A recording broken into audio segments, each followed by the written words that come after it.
이제 애까지 가졌는데 네가 어쩔 거냐며 뻔뻔하게 구는 아내를 처가집으로 반품시킨 이야기를 해볼까 합니다.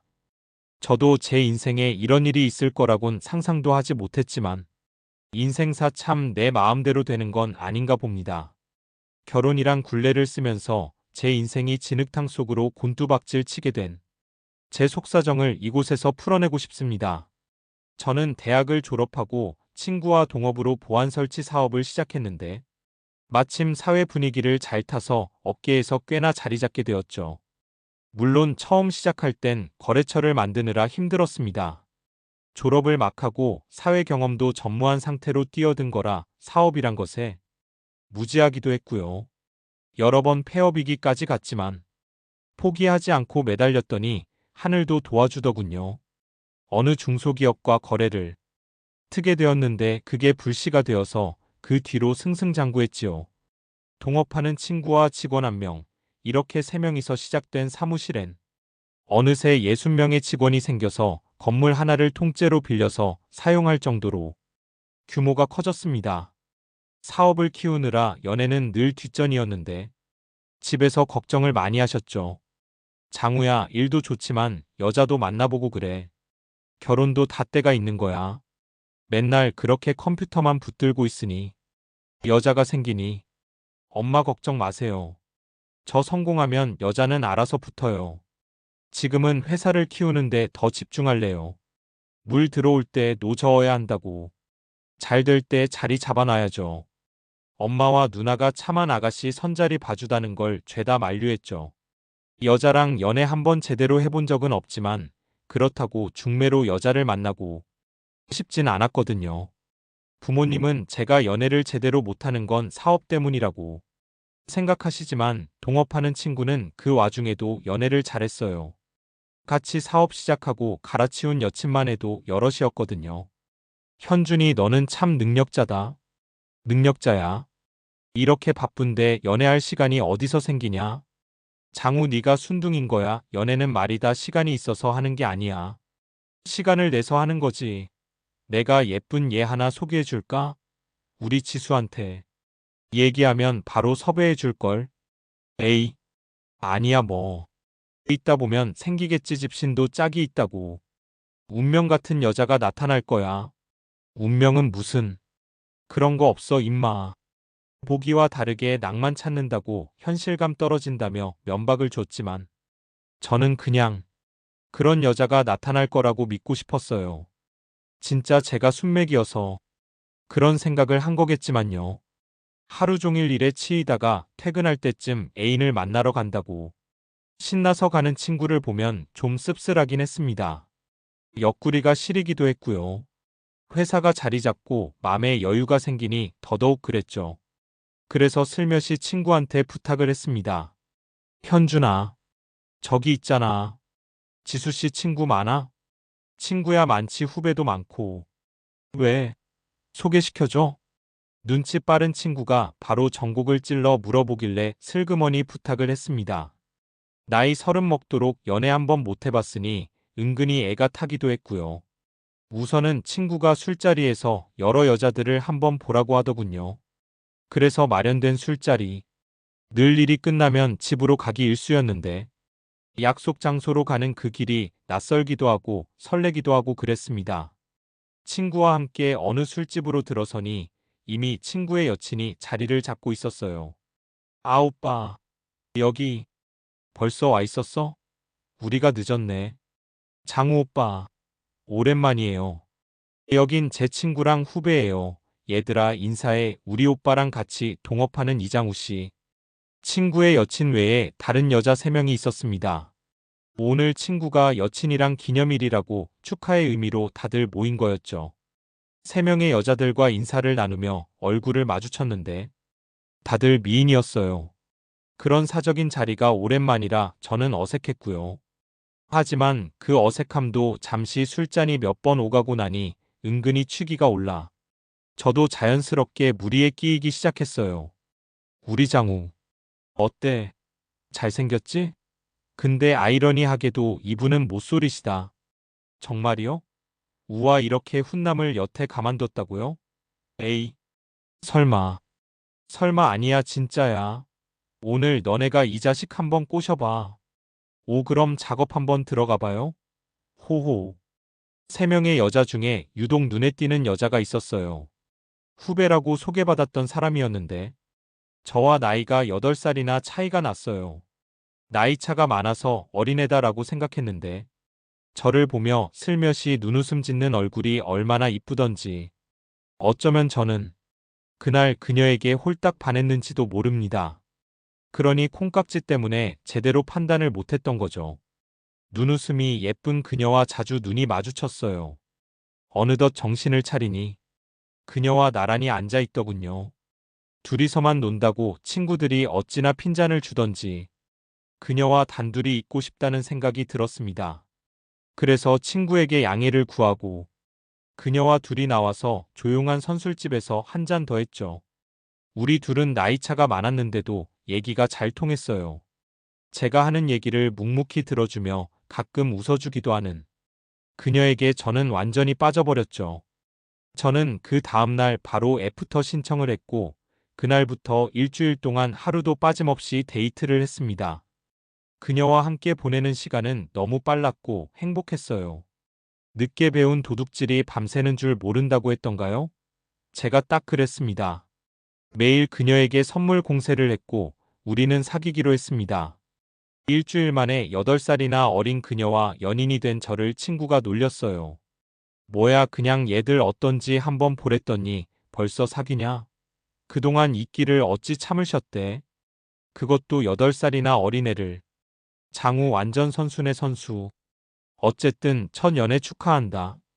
그래. 덕분이다. 고마워. 그렇게 시작된 저의 연애는 한마디로 불같았습니다. 일할 때도 집에서 쉴 때도 밥 먹을 때도 어디든 그녀가 생각났어요.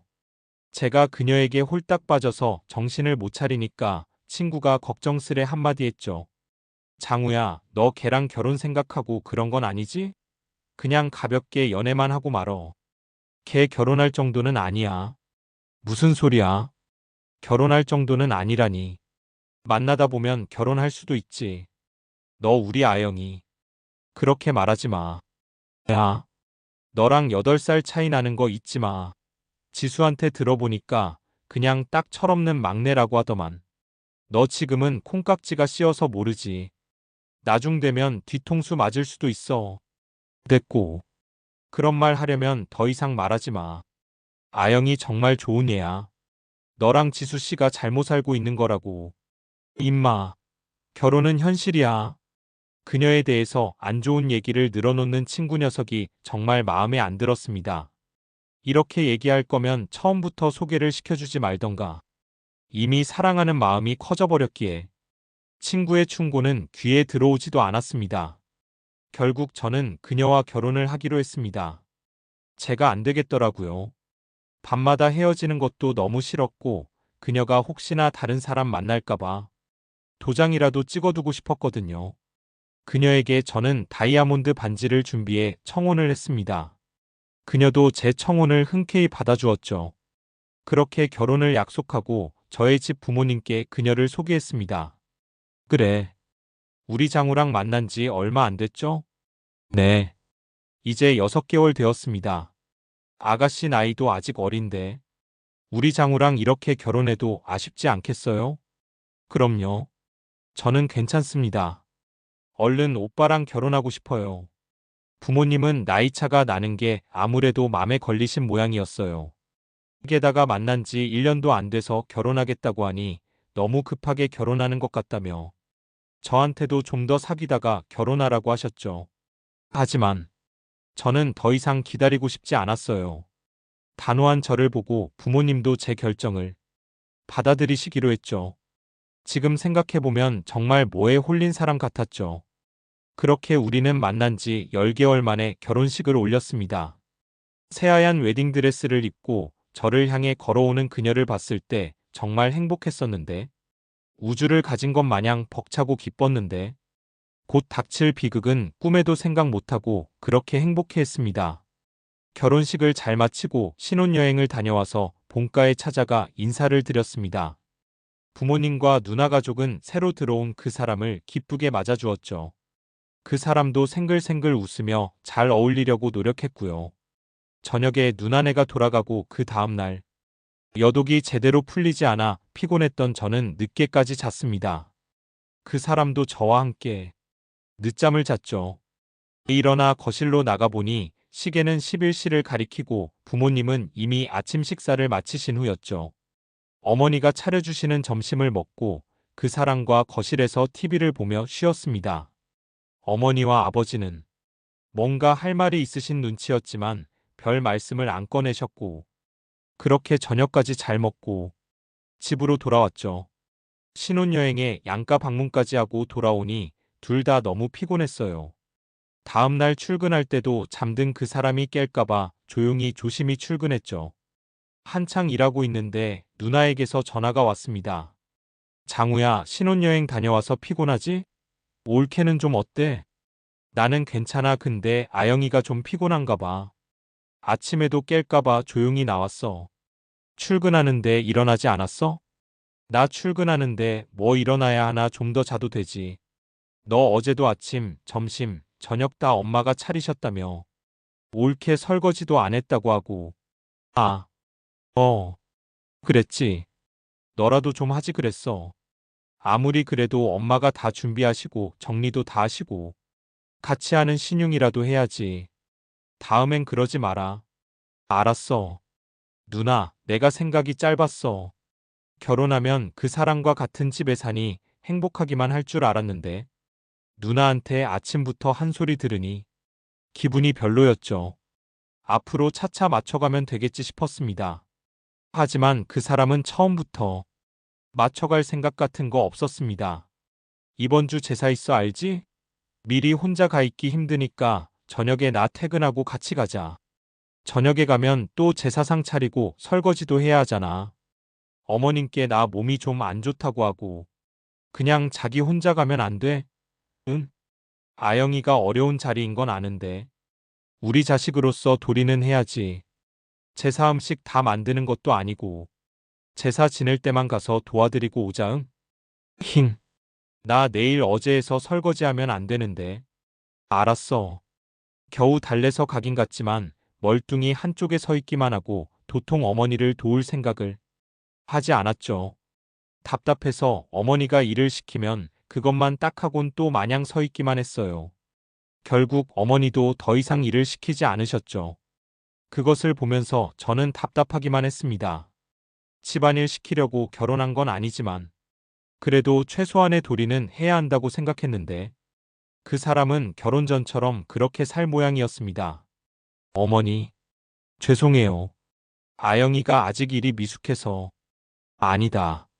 새아가도 아직은 낯설어서 그렇지 뭐. 너는 집에서 밥은 잘 먹고 지내지? 그럼요, 아영이가 잘해줘요.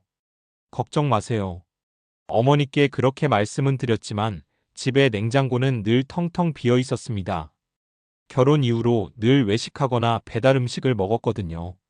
결혼을 하고 얼마 안 돼서 그 사람은 오빠, 나 음식 해본 적 없는데 오빠가 음식 해주면 안 돼? 그럼 요새 배달도 잘 돼 있잖아. 안 되면 나가서 사 먹으면 되고. 걱정하지 마. 이렇게 시작된 외식은 결혼한 지 몇 개월이 지나도 변하지 않았어요. 사 먹는 음식이 물려서 집에서 만들어 먹자고 하면 나 요리 못한다고 했잖아. 오빠가 직접 해 먹어. 획 토라져서 안방으로 들어가 버리는 그 사람을 보며 결국 저는 라면을 끓여서 한 끼 때워버렸죠. 밥 해먹기 힘들다고 어머니가 밑반찬이라고 만들어 오시면 집에 있으면서도 없는 척하며 어머니와 대면할 상황을 피해버렸어요. 퇴근하면서 집 현관밖에 두고 가신 어머니의 반찬통을 보면서 그 사람에게 화가 난 적이 한두 번이 아니었습니다. 아영아, 꼭 이렇게 해야 해? 어머니 오시면 들어오시게 해야지. 이렇게 들고 오신 거 그냥 밖에 두고 가시게 하면 어떡하니? 미리 전화하시고 오셔야지. 아까 나 밖에 있었단 말이야. 뭐 내가 맨날 집에서 대기하고 있어야 해? 대화가 되지를 않았어요. 우리 이씨 집안에 섞여들 맘 자체가 없어 보였죠. 오로지 그 사람은 제 돈을 보고 결혼한 것 같았습니다. 아영아, 카드값 이거 뭐야? 아, 명세서 나왔어? 이번에 신상백 하나 샀거든. 그래서 좀 많이 나왔지? 가방 또 산 거야? 지난달에도 샀잖아. 그거랑 이거랑 스타일이 다르단 말이야. 오빠는 알지도 못하면서. 그래도 매달 카드값이 800이 넘게 나오면 어떡해? 뭐야? 나 좋다고 결혼하잘 땐 어제고. 이젠 내가 싫어진 거야? 그런 말이 아니잖아. 몰라. 흑흑흑. 제가 좋아서 사랑해서 미칠 것 같아 결혼하자고 한 거 맞습니다. 하지만 점점 그녀를 감당하기가 버거워지고 있었죠. 어느 날 누나한테서 전화가 왔습니다. 이번에 엄마 생신 있는 거 알지? 이번엔 올케 무슨 일 있어도 꼭 데려와. 이렇게 살 거면 도대체 결혼은 왜 한 거야? 알았어. 누나, 엄마 생신인데 당연히 가야지. 갈 거야. 너네 애기 소식은 아직이니? 어, 아직 말이 없네. 올케 혹시 피임하는 거 아니니? 에이, 아니야. 그 사람도 아기 얼마나 기다리는데. 그건 아니야. 아이가 생기면 철이 들까 싶기도 하고 저도 나이가 있으니 얼른 아이가 생기길 바랬습니다. 하지만 그 사람도 아이가 안 생긴다고 속상해하고 있기에 별 내색 안 하고 있었죠. 몇 달 더 기다려보고 소식이 없으면 병원에라도 데려가야 하나 싶었어요. 저녁에 퇴근을 하고 이번 주에 있을 엄마 생신 얘기를 꺼냈죠. 이번 주 엄마 생신 있어 알고 있지? 아, 알고 있지. 그날 본가 갈 거니까 그리 알고 있어. 근데 나 그날 코 수술 잡아놨는데. 뭐? 코 수술? 그게 무슨 소리야? 저번에 얘기했잖아. 코 수술 하고 싶다고. 오빠도 하라며. 야, 그건. 휴, 수술 미뤄. 이번 주는 가야 해. 안 돼. 이 선생님 되게 유명하신 분인데 겨우 예약한 거란 말이야. 5개월을 기다렸는데. 나 이거 꼭 해야 해. 정말 기가 막혔습니다. 결혼하고 첫 시어머니 생신날 며느리가 코 성형한다고 빠진다니요. 아무리 어리고 철이 없어도 그렇지. 어떻게 이럴 수 있지 싶었어요. 저는 정말 결혼은 현실이구나. 라고 매일매일 느끼고 있었어요. 둘이 좋아서, 둘이 사랑해서 하는 게 결혼이 아니구나. 결혼 전에 저희 결혼을 말렸던 친구 커플과 부모님들이 한 말들이 생각나면서 갈수록 아내에 대한 실망이 커져갔습니다. 변명 같지만 정말 이 정도일 줄은 몰랐거든요. 그냥 어린아이랑 사는 것 같았습니다. 저는 이런 결혼 생활을 꿈꾸었던 것이 아닌데 어디서부터 잘못된 건지, 정말 제가 콩깍지가 제대로 씌어서 그랬던 건지, 너무나 사랑스러웠던 아내와 싸우는 일이 잦아질 때마다 너무 속이 상했죠. 아영아, 아무리 생각해도 이건 아닌 것 같은데. 장인 장모님께 한번 여쭤봐. 지금 이 상황이 맞는 건지. 지금 여기서 우리 엄마 아빠 이야기가 왜 나와? 아니, 여쭤보라고. 내가 이상한 건지, 네가 이상한 건지. 우리 결혼하고 처음 맞는 엄마 생신이야. 그런데 하나밖에 없는 며느리가 그날 코 수술한다는 게 말이 되니? 말이 안 될 건 뭐야? 코 수술은 한 번밖에 없지만 어머님 생신은 내년도 내후년도 앞으로 평생 있잖아. 이럴 거면 왜 나한테 결혼하자고 한 거야? 나 행복하게 해주겠다며? 손에 물 한 방울 안 묻히게 해준다며? 아니, 아영아, 됐어. 코 수술 안 하면 될 거 아냐? 그렇게 아내는 소리를 지르고는 안방으로 들어가 버렸어요. 정말 한숨밖에 안 나왔습니다. 그렇게 주말이 왔고 어머니의 생신날, 예약해둔 한정식 집에서 가족들이 다 같이 식사를 하는데 아내는 코 수술 못한 걸로 여전히 심통이 나 있는 얼굴로 밥을 깨작깨작 거리고 있었습니다. 아가 보약이라도 한 제 지어주리? 아니에요. 어머님. 이 사람 건강해요. 걱정 마세요, 엄마. 그래. 이제 너네도 임신 준비해야지. 장우 나이도 있는데. 아내가 아무 말 없이 저를 쳐다보았어요. 아내는 시댁에 갈 때마다 임신 이야기가 나오는 게 불편하다고 했습니다. 자기 나이 이제 25살인데 벌써 아이를 낳으라는 거냐면서 자신은 자기 인생을 좀 더 즐기고 싶다고 했죠. 어린 아내를 맞은 제가 감당해야 부분이라고 생각해서 저는 그 부분을 이해해 주었고 1년 뒤에 천천히 준비하자고 그렇게 이야기를 했었어요. 어머니 걱정 마세요. 우리가 다 알아서 해요. 아영이 체하겠다. 중간에서 제가 대화를 바꿨고 누나는 그것이 계속 못마땅한 표정이었어요. 식사를 다 하고 제가 계산을 하는데 누나가 뒤에 와서는 어떻게 며느리가 들어오고 첫 생신인데 며느리가 지어준 밥 한 끼를 못 얻어 먹어보니? 라고 비꼬았어요. 누나 나도 바쁘고 아영이도 컨디션이 안 좋아서 너 그렇게 마누라 끼고 돌다가 평생 그렇게 휘둘리며 살아 얘 정신 차려. 누나 말이 틀린 건 아니었지만 그래도 어쩌겠어요. 저만 믿고 시집 온 어린 아내인데 제가 감쌀 수밖에요. 그날 저녁 아영아 오늘 고생했어. 어땠어 난 결혼이 이런 건 줄 몰랐어. 그게 또 무슨 소리야? 그렇잖아. 내 삶은 하나도 없잖아. 전부 오빠 아니면 시댁, 오빠 아니면 시댁. 거기에 다 맞춰야 하잖아. 결혼하면 다들 이 정도는 하고 살아. 그렇다고 너가 안 누리고 사는 건 또 뭐야? 달달이 너가 쓰는 카드값이 얼만 줄이나 알아? 결국 저도 말이 그렇게 나가버렸어요. 또 카드값 이야기야? 더러워서 못 쓰겠네. 나도 일할게 그럼. 그런 말이 아니잖아. 최소한 결혼한 아내가 집에서 할 도리는 하라는 거야. 저희는 결혼 후 하루가 멀다 하고 싸웠습니다. 친구들 이야기를 들어보니 결혼하고 1년은 정말 피 터지게 싸운다고 하더군요. 저도 그런 건 줄만 알았어요. 그래서 참으려고 애썼습니다. 시간이 지나면 서로 맞춰질 거라고 생각하면서요.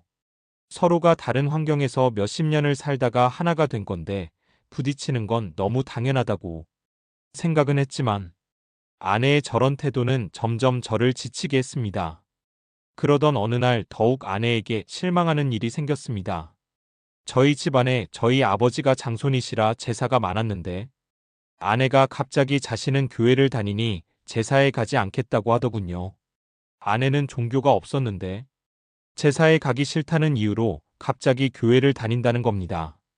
이 사실을 알게 된 저희 집에서는 한바탕 난리가 났고 저 또한 너무 화가 나서 아영아, 이건 아니지. 제사 가기 싫어서 교회를 가겠다니. 너 교회 다니지도 않잖아. 이제부터 다닐 거야. 오빠 내가 죽은 사람 상차리러 결혼한 줄 알아? 뭐라고? 나한테 그런 거 강요하지 마. 왜 내 종교까지 간섭하는 건데? 아내는 도무지 말이 통하지 않았고 이 소식을 들은 누나가 저희 집으로 찾아왔습니다. 옳게. 얘기 좀 해. 제사를 안 오겠다니 그게 무슨 말이야? 형님 저 개종했어요. 제사 못 가요. 옳게. 내가 어리다 많이 넘어가지고 이해하려고 했는데 철이 없어도 어떻게 이렇게 없어? 옳게 하고 싶은 거 다 하고 살 거면 결혼을 왜 한 거야? 서로 맞출 거 맞춰야 할 거 아니야. 저는 이러려고 결혼한 거 아닌데요. 그럼 형님은 저희 이혼하기를 바라시는 거예요? 뭐라고? 누나는 자신보다 12살이나 어린 아내의 맹랄한 태도에 혀를 찾고 저는 겨우 누나를 달래어 집으로 보냈습니다. 정말이지 아내는 제가 감당하기에 어려운 사람이었어요. 어디로 튈지 모르는 럭비공 같았죠. 아내는 일주일을 시금전폐하며 항의 아닌 항의를 했고 그 바람에 자는 결국 두 손, 두 발 다 들고 말았어요. 제사는 저 혼자 가는 걸로 했죠. 이야기가 그렇게 되자 그제서야 모시기는 척 밥을 먹는 아내. 이대로 괜찮은 건지 정말 하루하루가 근심만 늘어갔어요. 며칠 후 아내가 저녁에 친구들과 모임이 있다면서 좀 늦을 거라고 하더군요. 요 며칠 아내와 냉전 중이었기에 저는 아내에게 기분 전환 겸 잘 다녀오라고 그리고 친구들과 먹은 건 자기가 내라면서 아내의 위신을 세워주었어요. 정말? 내가 계산해도 돼? 그럼 남편이 그 정도는 해줘야지. 아내는 입이 귀에 걸려서는 폴짝폴짝 뛰었습니다. 정말 어린아이가 따로 없었어요. 저는 그 모습을 보면서 아내가 철이 없긴 하지만 그래도 참 순수하고 사랑스럽다. 이렇게 생각했던 것 같아요. 제가 미쳤었죠. 지금 생각하면 헛웃음만 나네요. 그날 저녁, 새벽 1시가 되도록 아내가 집에 오지 않아 걱정을 하고 있을 와중에 친구 녀석에게서 전화가 왔습니다. 이 시간에 웬일이야? 장우야 뭐하냐? 친구는 술에 취한 듯 했고 주변은 시끄럽더군요. 아, 혹시나 해서 전화했는데 나 지금 클럽인데 재수 씨 본 것 같아서 우리 아영이? 어, 혹시 너 알고 있나 해서 알고 있어. 오늘 친구들 모임이라고 했거든. 모임? 음, 어떤 남자랑 둘이서 왔던데. 내가 이런 말 하기 좀 그런데 둘이서 아주 착 붙어서는 그냥 친구 사이는 아닌 것 같아. 친구의 말을 듣는데 가슴이 철렁하고 내려앉더군요. 거기 어디야? 여기 영인데. 어, 장우야, 재수씨 그 남자랑 나간다. 끊어봐. 저는 안절부절 친구의 전화만 기다렸고 도저히 안 되어 무작정 차를 끌고 친구가 말한 클럽으로 갔습니다. 가는 도중에 친구에게서 전화가 왔어요. 장우야. 바로 따라 나왔는데 둘이서 클럽 앞에서 한참 이야기하더니 택시 타고 가버렸어. 아 그래? 그래 신경 써줘서 고맙다. 어린 와이프 만나서 고생 많다야 잘 얘기해봐. 그래. 연락할게. 친구한테 쪽팔리기도 하고 도대체 그 남자는 누군지 온갖 이상한 생각이 다 들면서 저는 다시 집으로 차를 돌렸습니다. 그리고 집 앞에서 아내가 돌아오길 기다렸죠. 1시간이 지나도 아내는 보이질 않았고 제 전화는 받지도 않았습니다. 점점 화가 나다가 또 걱정도 되었다가 감정을 주체할 수 없을 때쯤 아내의 모습이 보였어요. 택시에서 내려 몸도 못 가눌 정도로 비틀비틀거리는 아내는 몸에 딱 붙는 아주 짧은 원피스를 입고 있었습니다. 그 모습을 보는데 정말 눈이 돌겠더군요. 이하영, 오빠, 너 지금 뭐 하는 거야? 지금 몇 시인 줄 알아? 그때 시간이 새벽 4시였습니다. 정말 화가 머리끝까지 나더군요. 아, 미안 밖에서 나 기다린 거야 미안해. 아내는 얼렁뚱땅 애교로 넘어가려고 하는 것을 저는 아내의 어깨를 잡고 유부녀가 지금 이 시간까지 뭐하고 돌아다니는 거야? 그리고 이 꼴은 또 뭐야? 아 뭐야 꼰대 아저씨야? 오늘 친구들 모임 있다고 했잖아. 친구들 모임? 너 클럽 갔더라? 그래 갔다 왜? 클럽 간 게 잘못됐어? 뭐라고?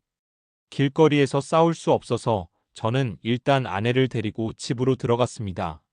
아내는 이야기하기도 싫다면서 그대로 방에 들어가서 뻗어버렸고 저는 그날 새벽 잠 한숨 못 자고 아침을 맞이했습니다.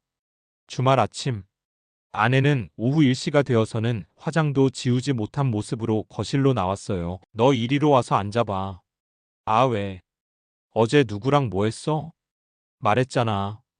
친구들 모임이라고. 내 친구가 클럽에서 너 봤대. 어떤 남자랑 둘이서 왔다고 하던데. 2차에서 헤어지고 친구랑 3차로 클럽 갔어. 그게 왜? 그게 왜? 유부녀가 남자랑 둘이서 그 시간에 클럽 간 게 정상이야? 아, 오빠 정말 왜 그래? 우린 다 그렇게 놀아. 오빠들이 술 먹고 기분 좋아서 노래방 가듯이 우린 클럽 간다고. 클럽이 뭐가 나쁜 곳이야? 아영아, 제발 정신 좀 차려. 넌 결혼한 여자야. 어떻게 결혼 전에 하던 걸 그대로 다 하려고 해. 이러려고 나한테 결혼하자고 한 거야? 난 이렇게는 못 살아. 못 산다고. 아내는 적반하장 오히려 저에게 화를 냈습니다. 사람 미치겠더군요. 무슨 사춘기 딸의 방황을 잡는 아빠의 심정이었어요. 이건 정말 사람 사는 게 아니었어요. 너무나 다른 사고방식을 가진 아내. 그냥 철이 없다. 어리다로는 이해할 수 없는 것들이 너무 많아 저는 점점 지쳐갔습니다. 그렇게 1년이라는 시간이 흐르고 1년 동안 아내와 안 싸운 날이 거의 없을 정도로 저희는 매일이 전쟁이었어요. 아내는 유흥과 쇼핑 사치에 빠져 살았고 저는 도저히 이대로는 안 되겠다 싶어서 아내에게 임신 준비를 하지 않을 거면 이혼하자고 했습니다. 임신을 하면 달라질 거라고 생각했어요. 저의 완강한 태도에 아내가 좀 놀란 듯 했지만 예상한 대로 아내는 수긍할 수 없다며 자신은 아직 좀 더 놀고 싶다고 했습니다. 저는 아무 말 없이 이혼을 준비했고, 그러던 어느 날, 저는 아내의 휴대폰에서 보지 말아야 할 것들을 보고 말았습니다. 늘 잠금을 해놓는 아내 핸드폰이 그날 열려 있기에 남의 폰을 보는 것은 잘못된 건 줄을 알지만, 그래도 확인하고 싶은 것들이 있었어요. 도대체 밖에서 뭐하고 돌아다니는지, 앨범에 들어가니 클럽, 술집 등 온갖 유흥들이 난무한 곳에서 찍은 사진들이 한가득 있었고, 매일을 파티처럼 아내는 친구들과 즐기고 있었습니다. 그리고 특별히 한 남성과 커플처럼 찍은 사진들이 많았는데, 사진을 계속 넘기다가 저는 경악하고 말았어요. 그 남자가 아내의 볼에 뽀뽀를 하는 사진을 본 겁니다. 이건 아무리 친구 사이라도 선을 넘은 행동이었고, 그 남자의 무릎 위에 아내가 앉아서 찍은 사진들도 있었습니다. 어느 누가 봐도 연인 같은 사진이었고, 저는 정말 손이 덜덜 떨렸어요. 제가 본 게 도대체 무엇인지, 아내는 도대체 어떤 사람인지, 메시지함을 들어가 보니 더 가관이더군요. 범이라고 저장된 그 남자와 주고받은 메시지에는 온갖 음담패설과 사랑 이야기들이 넘쳐났고, 서로의 셀카, 심지어 속옷을 입고 보낸 셀카도 있었어요. 저는 배신감에 치를 떨었고 1년 동안 저를 속이며 이 불륜 관계를 유지하고 있었던 두 년놈들을 싸잡아 죽이고 싶었죠. 주고받은 메시지에는 제 돈으로 둘이서 쇼핑을 하고 고급 레스토랑에서 밥을 먹고 당일 여행을 다녀오는 등등 둘의 데이트 비용으로 제 돈을 쓰고 있었습니다. 돈 많은 저와 결혼해서 둘의 불륜 경비로 제 돈을 쓴 것도 모자라서 둘의 대화 속에는 저와 이혼하고 위자료를 챙기자는 미친 개소리까지 있더군요. 피가 거꾸로 쏟는 것 같았습니다. 모든 내용을 제 이메일로 내보내게 하고 앨범의 사진들도 다 옮겨 놓았습니다. 그리고 이혼을 준비했죠. 그동안에 제 카드 쓴 것들 다 청구하고 받아내고 싶었지만 그건 승소하기가 힘들다 하여 이혼 결격 사유가 있는 아내에게 위자료를 청구하는 방향으로 가닥을 잡았어요. 제가 이혼을 준비하는 석 달 동안 아내는 물 만난 고기처럼 외박까지 하며 아무것도 모른 채 놀라다닌다고 바쁘더군요. 거기에 대해 일체 한마디도 하지 않았고 이혼 서류 던지는 그날만 기다리며 참고 또 참았습니다. 석 달 뒤 서류 준비가 끝나고 저는 아내를 처가댁으로 불렀습니다. 장인, 장모가 무슨 일인가 싶어 저만 쳐다보고 있었어요. 저는 아내와 불륜남의 사진을 내밀었고 그것을 본 장인, 장모가 기함을 하며 아내의 등짝을 때렸습니다. 그리고 결혼 생활 1년 동안 아내가 사용한 카드 내역을 뽑아서 보여드렸죠. 잡다한 것 빼고도 그 금액만 8천만 원이었습니다. 저도 뽑아놓고 보니 기절할 노릇이었어요. 장모가 뒷목을 잡으며 너 미쳤어? 도대체 이게 다 뭐야? 아니, 그게 아니고 범인은 정리하려고 했어. 근데 오빠 이걸 어떻게 내 폰 해킹한 거야? 지금 이 순간에도 자신의 폰을 해킹했다며 불법이라며 소리 지르는 아내를 보고 있자니 내가 무엇에 속아 이런 여자와 결혼했나 싶은 것이 제 자신이 원망스러웠습니다. 이서방, 내가 미안하네. 내가 자식을 잘못 키웠어. 그래 이서방, 이번 한 번만 용서해주게. 진짜 내가 이렇게 빌겠네. 장모가 저에게 눈물을 흘리며 용서를 구했고 그제서야 아내는 울면서 오빠 미안해. 다시는 안 그럴게. 당장 정리할게. 아니, 이미 늦었어. 난 너라는 사람한테 정말 두 손, 두 발 다 들었어. 위자료 준비해야 될 거야. 오빠, 어떻게 나한테 이럴 수 있어? 참 기가 막히더군요. 그때 장인이 아내의 뺨을 때렸습니다. 뭘 잘했다고 큰 소리야. 당장 무릎 꿇고 빌어 이거 사. 나 임신했어. 나 임신했다고. 뭐라고? 임신? 너 임신한 거야? 그 장모가 깜짝 놀라며 울고 있는 아내의 어깨를 흔들었어요. 오늘 병원 갔다 왔어. 오빠 나 임신했대. 오빠가 그렇게 기다리던 임신. 내가 다 잘못했어 오빠. 나 정말 잘할게. 이제 뱃속에 아기 키우면서 오빠 내조하면서 그렇게 살게. 용서해줘 오빠. 그러면서 아내는 초음파 사진을 꺼내서 저한테 보여주었습니다. 장모가 눈물을 흘리며 이서방, 임신까지 하네. 이번 딱 한 번만 용서해주게. 이제 정말 정신 차릴 거야. 초음파 사진을 보는데 피식 웃음이 나더군요. 그러고는 저는 박장대소를 했습니다. 장인, 장모 그리고 아내가 어리둥절한 얼굴로 저를 쳐다보았어요. 그 애가 내 애니? 그 불륜남한테나 가봐. 뭐라고? 지금 나 의심하는 거야? 오빠 애라고. 그래 이서방. 무슨 말을 그렇게 하나? 얘가 아무리 그래도 그런 걸 거짓말할 애는 아니네. 푸아. 아직 따님을 잘 모르시네요. 저 석 달 전에 정관 수술했습니다. 그때부터 이혼 준비하고 있었거든요.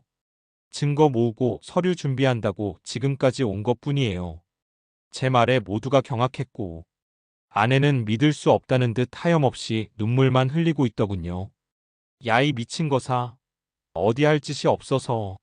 아이고. 아이고. 장모가 아내를 붙잡고 소리내어 울었습니다. 장인은 그대로 방으로 들어가 버리셨죠.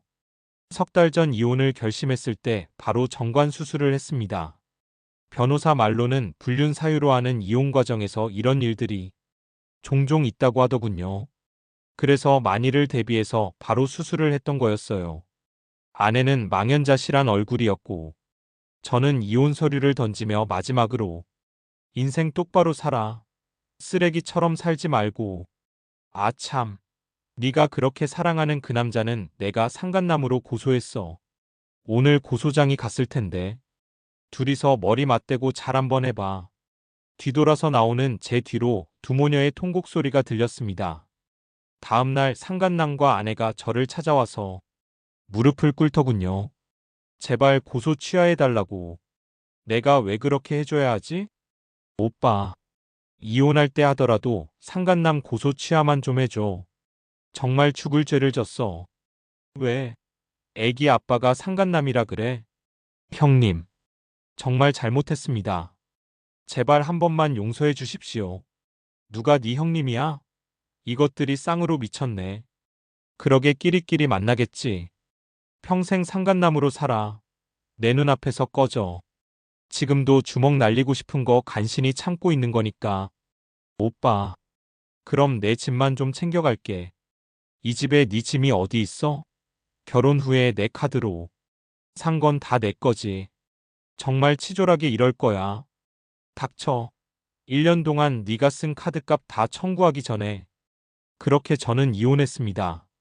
기억하고 싶지도 않은 1년의 결혼 생활은 저에게 악몽 같은 시간이었습니다. 나중에 들은 이야기이지만 아내를 클럽에서 본 친구 말로는 그날 클럽을 나가는 아내를 뒤따라 나가자 아내와 그 남자 둘이서 클럽 앞에서 담배를 피더랍니다. 술에 취한 남녀가 길거리에서 담배를 피며 비틀거리는 모습에 많이 놀랐다고 합니다. 차마 그 얘기까진 저한테 못하겠더라며 저의 이혼 소식을 듣고 나중에 이야기해 주더라고요. 참, 저는 어디까지 속은 걸까요? 그리고 이 여자는 저를 얼마나 우습게 생각한 걸까요? 정말 생각만 해도 치가 떨립니다. 그리고 저는 여자라는 존재에 대한 불신으로 아직까지 혼자 지내고 있습니다. 시간이 더 많이 지나면 괜찮아질까요? 저의 긴 사연 들어주셔서 감사합니다. 늘 행복하시길 바라겠습니다.